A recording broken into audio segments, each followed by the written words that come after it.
Si intitola Perto das Estrelas, vale a dire Vicino alle stelle. È un libro curato dal Circolo Trentino di Garibaldi, nel Rio Grande do Sul, in Brasile, di oltre 400 pagine. Il sottotitolo è Registrazione della memoria architettonico-religiosa nell'antica colonia Condé di, ma il suo valore va ben oltre quello della pur preziosa catalogazione di chiese, cappelle, capitelli e grotte devozionali costruiti fra il 1875 e il 1959 dagli emigrati di origine italiana che si sono insediati nella Serra Gaúcha. Il libro Vicino alle stelle, Perto das Estrelas, comincia così di una discussione al Circolo Trentino di cosa si voleva lasciare come documento per non perdere la nostra storia, la storia dei migranti. E lì in queste discussioni abbiamo concluso che la religiosità è stata una delle un grande strumento per mantenere gli immigranti uniti, per sviluppare anche la comunità, la scuola, e che gli edifici ancora rimasti, quelli antichi, anche quelli già rifatti, erano le cose più importanti di questo.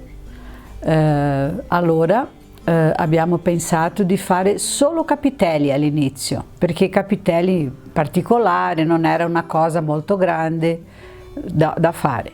Abbiamo cominciato a sistemare i capitelli, guardare dove erano, così abbiamo capito che si doveva fare tutto il territorio della colonia Condé di, che allora è più grande di Garibaldi di oggi, che comprende altri comuni, altri municipi, e poi allora abbiamo registrato i capitelli. Poi abbiamo cominciato a registrare anche le chiese e poi così siamo andati avanti, abbiamo cercato la storia orale anche su questo. Però la storia orale non andava molto bene perché uno diceva una cosa, un altro, allora anche lì abbiamo concluso di prendere il libro della Chiesa, guardare quello che c'era registrato su quello libro e mettere solo quello dove erano chiese, dove erano capitelli, allora valeva la storia orale che ognuno raccontava, perché era sempre una cosa di famiglia. Edi Matuela De Benetti è stata per molti anni presidente del Circolo Trentino di Garibaldi. Insieme con Angela Maria Peretti e Monica De Antoni Farias ha coordinato il progetto.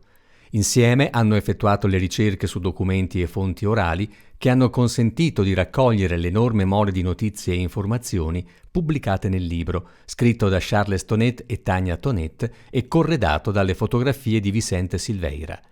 Ciro Mioranza ha curato la traduzione del testo in italiano. 80% dei capitelli sono in devozione a Sant'Antonio. È una cosa che da noi non si sapeva questo, allora siamo riusciti anche a capire che c'era Sant'Antonio, San Rocco, Sant'Anna, ma la maggioranza, se noi andiamo a guardare un capitello, c'è sempre un Sant'Antonio lì.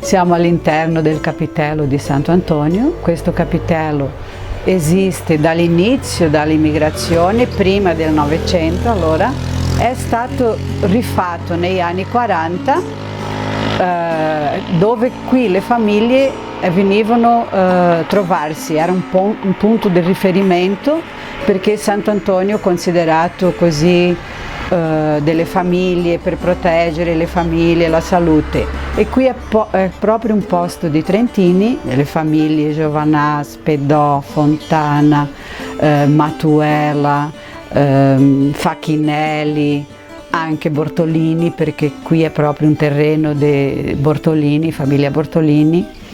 E allora facevano sempre le feste di Santo Antonio sotto gli alberi, cucinavano anche una carne così, e poi stavano tutto il giorno qui per festeggiare Santo Antonio.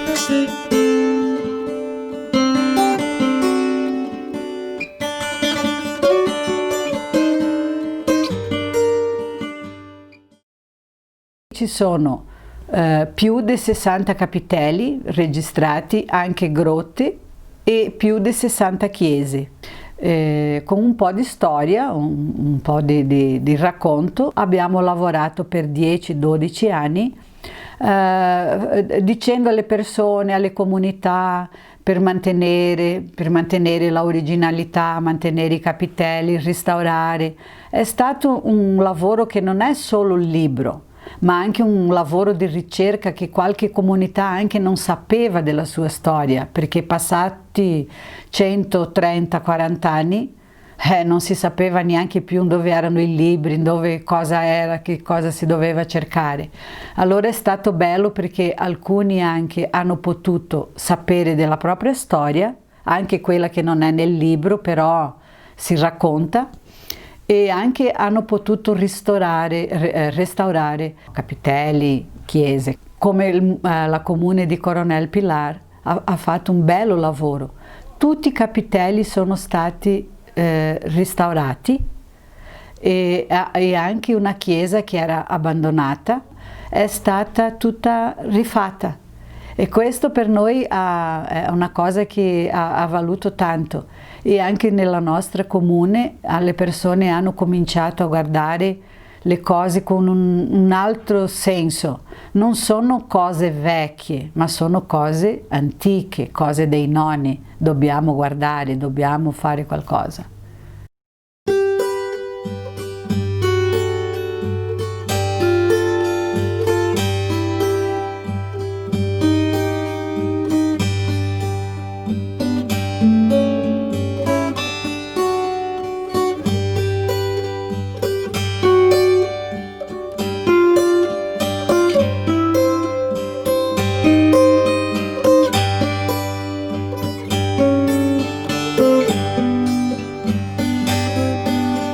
Siamo all'interno del capitello di Sant'Anna, che è stato costruito nel 1923 per le famiglie di Settimo Agostini e José Meneghini.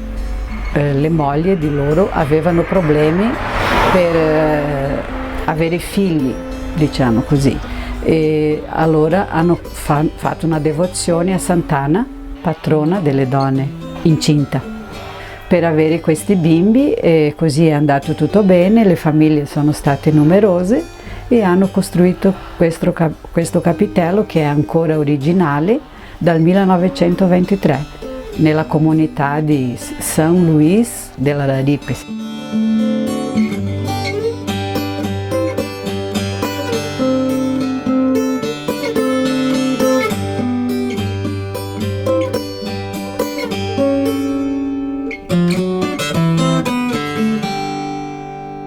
Abbiamo preso la mappa della colonia Conde D e siamo rimasti su quella mappa, mettendo ogni lotte, ogni posto dove c'era una chiesa, mettendo sulla mappa. Abbiamo capito quanto era importante la fede e la religiosità, perché ogni di 3 a 5 chilometri c'è un posto di religiosità.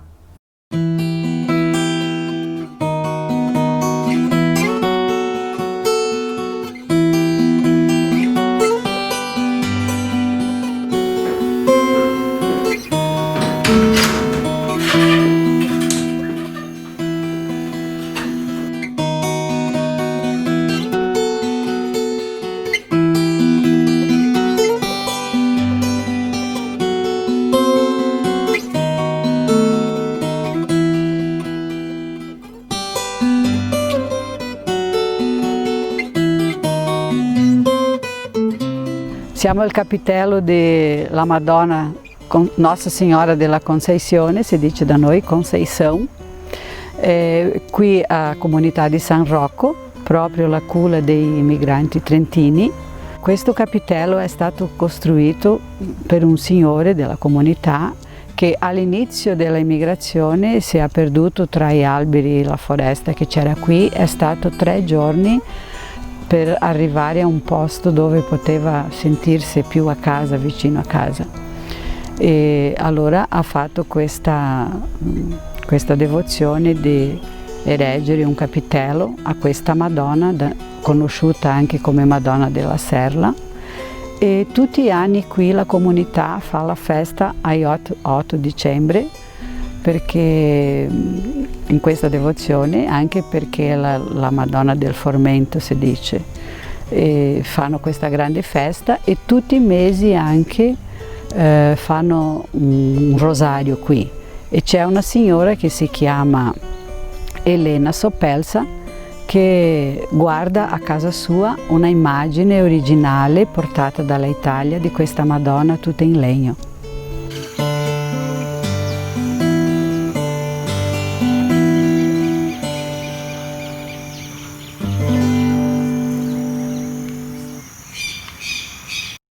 Anche per noi è stata capire la storia, conoscere la storia, poter raccontare agli altri e lasciare così come un documento, come una cosa che non si perde, no? Che possiamo ogni volta che vogliamo sapere qualcosa, andiamo lì, guardiamo la mappa e possiamo andare subito lì, capire dove è questo.